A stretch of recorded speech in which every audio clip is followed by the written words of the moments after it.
नमस्कार दोस्तों, मैं रमाशंकर डिमरी तुलिका दर्शन चैनल में आपका स्वागत करता हूं। और आज जो नोटिफिकेशन या जो इन्फॉर्मेशन मैं आपको देना चाहता हूं, इसके रिगार्डिंग मुझे काफ़ी सारे फ़ोन कॉल्स और व्हाट्सएप पर मैसेज मुझे मिल रहे हैं।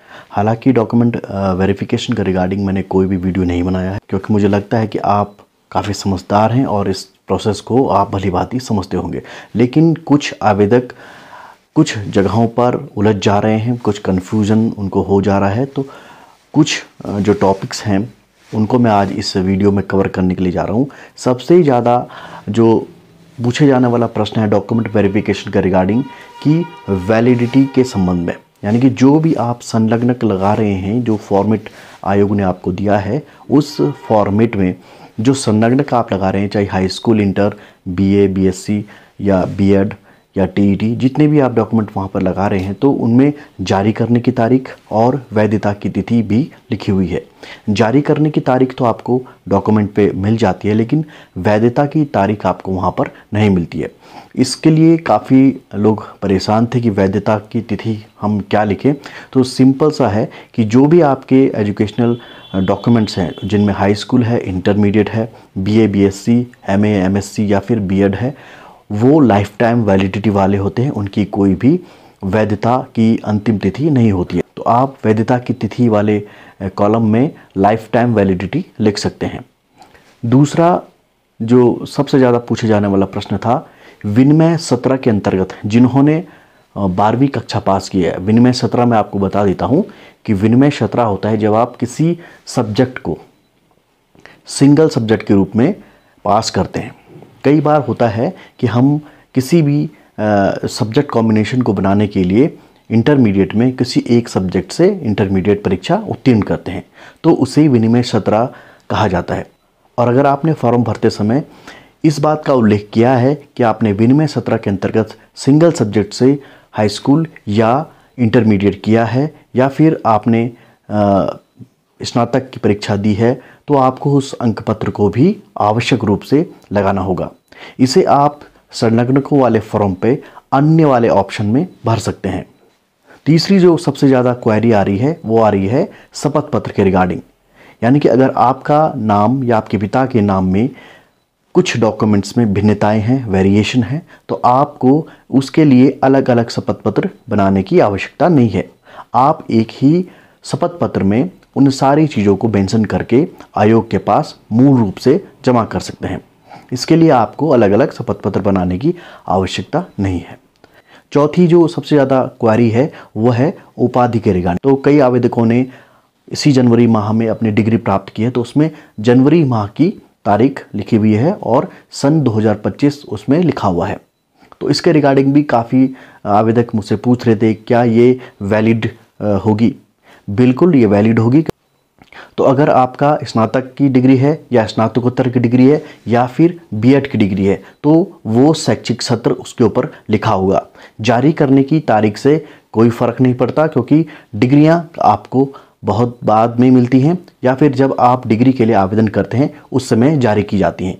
तो जारी करने की तारीख आप अगर 2025 भी उसमें लिखी हुई है तो आप उसको लिख सकते हैं, कोई भी आपको इसमें दिक्कत नहीं आएगी। आपका जो शैक्षिक सत्र है वो फॉर्म भरने से पहले का होना चाहिए।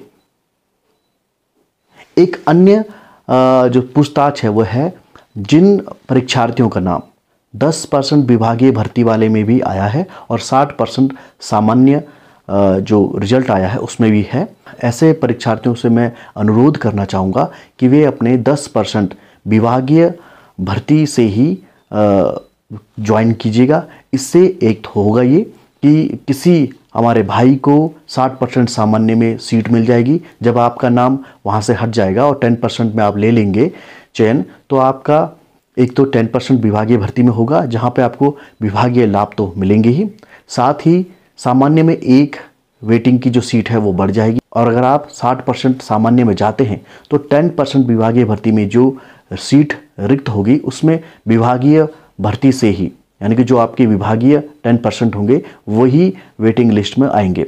तो अगर आप हैं दोनों भर्तियों में तो आप 10% वाली विभागीय भर्ती भरिए, जिसके लिए आपने एनओसी ली थी, जिससे कि किसी एक बेरोजगार भाई का यहाँ पर लाभ हो जाए।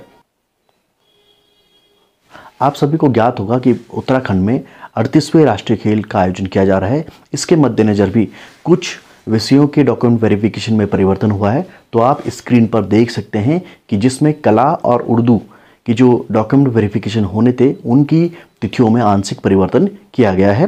तो आप यहाँ पर स्क्रीन पे देख सकते हैं कला जनरल 60% सामान्य है जो का 257 से 320, जनरल 60% वुमन 1 से लेकर के 21वें क्रमांक तक, जनरल 10% विभागीय 1 से लेकर के 9 क्रमांक तक, और जनरल वुमन 10% 1 से लेकर के 4 क्रमांक तक, और उर्दू सामान्य 60% क्रमांक 1 से लेकर के 2 का जो डॉक्यूमेंट वेरिफिकेशन होना है वो 29 जनवरी 2025 यानी बुधवार के दिन होगा। तो आज के इस अंक में हमने देखा कि विनिमय सत्र के अंतर्गत अगर आपने सिंगल सब्जेक्ट से इंटरमीडिएट या हाई स्कूल या कोई भी अन्य परीक्षा पास की है तो आप उसको मेंशन जरूर कीजिएगा, उसकी फोटोकॉपी आप जरूर वेरिफिकेशन के समय में साथ में रखिएगा। अब बात करते हैं कि वहाँ पर सावधानी क्या रखनी होगी।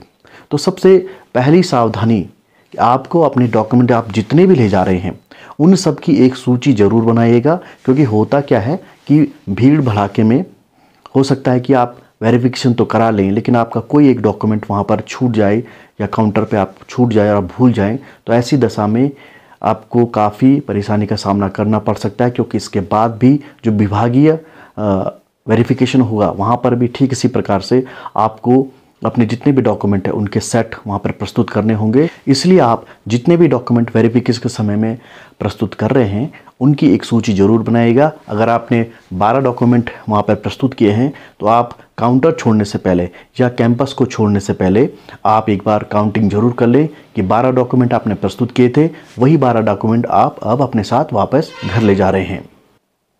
तो ये कुछ सावधानियां हैं जिनका पालन आपको करना होगा ताकि आप भविष्य में होने वाली परेशानियों से बच सकें।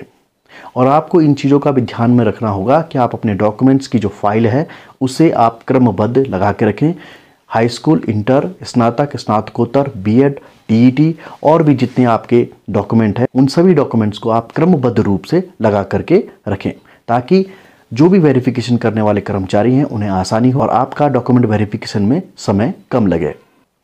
तो आज के अंक में इतना ही। आज के अंक से मिली जानकारी आपको कैसी लगी कमेंट करके हमें ज़रूर बताइएगा, और अगर आप हमारे साथ में नए जुड़े हैं तो हमारे चैनल को सब्सक्राइब करना ना भूलिएगा। बेल आइकन के नोटिफिकेशन हमेशा ऑन रखिएगा ताकि जब भी हम कोई भी इस प्रकार की वीडियो डालें तो नोटिफिकेशन आपको तुरंत मिल जाए। अगर आपको आज की जानकारी अच्छी लगती है तो आप इस वीडियो को उन सभी लोगों के साथ में शेयर कीजिएगा जिनका आगामी तिथियों में डॉक्यूमेंट वेरिफिकेशन है। तो आज के अंक में इतना ही। मिलते हैं अगले अंक में, तब तक के लिए दीजिए मुझे इजाज़त। नमस्कार।